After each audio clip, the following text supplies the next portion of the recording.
Mckinney, and it's been a while since I made a video, but I'm back. I've been on vacation, and this week since I've been home, I have been making all kinds of recipes. I've just been cooking all the time, and I've got this great recipe that I came up with. It's a spinach and sun-dried tomato pesto pasta. Really, really yummy and really easy to make. If you have a food processor, which I highly recommend getting one. If you don't have one, they can do all kinds of stuff for you.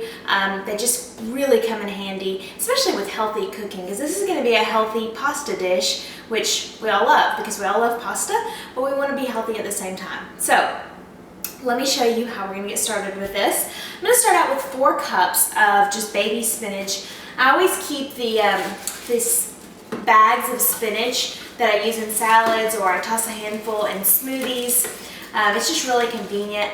And if you got some that is starting to wilt a little bit, but it's not quite ready to toss in the trash can, this is a perfect recipe for that. Okay, it's packed in there. And what I'm going to do is go ahead and put the top on. I just want to pulse this just to break down the spinach a little bit before we add the other ingredients. Okay, you can see how quickly that starts to break down. So let's go ahead and add the remaining ingredients. What I have is a 1/4 cup of sliced almonds, which is a little different for pesto. Usually you'll see pine nuts, even walnuts, but all I had when I made this was almonds, and it turned out really nice. The light flavor of the almonds was just really good with the spinach, so that's what I'm using. I also have 1 clove of garlic that I just roughly chopped up just to help the food processor a little bit. I don't want to have a huge chunk of garlic in there. And then I'm also going to add some Parmesan cheese. I've got 1/2 cup of fresh grated Parmesan cheese. Cheese makes everything taste better. And then just to freshen up the flavors of this a little bit, I'm going to add a tablespoon of fresh lemon juice. Okay, done with the lemon.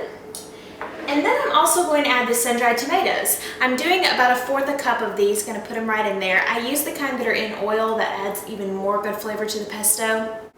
And you can find those usually where the canned tomatoes are, or even sometimes in the Italian food section of the grocery store. Okay, so now I'm going to start pulsing this again.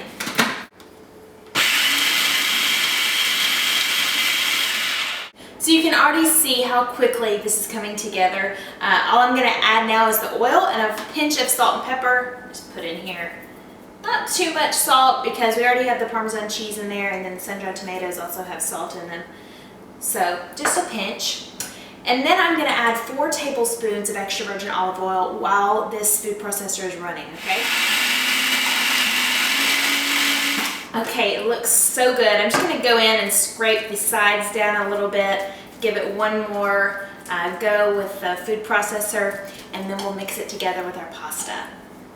Okay, so I've got my pesto in the spaghetti, and I'm also going to add some of this pasta water. This is just the water that I cooked the pasta in. That's why it looks kind of cloudy or starchy.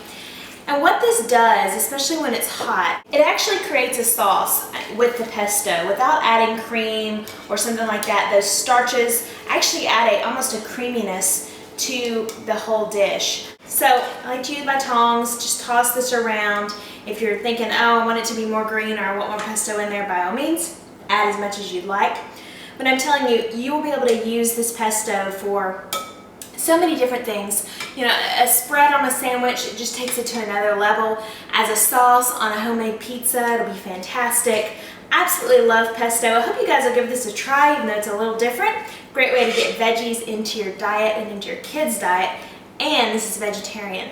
Of course, if you want to add some shrimp, chicken to it, go for it.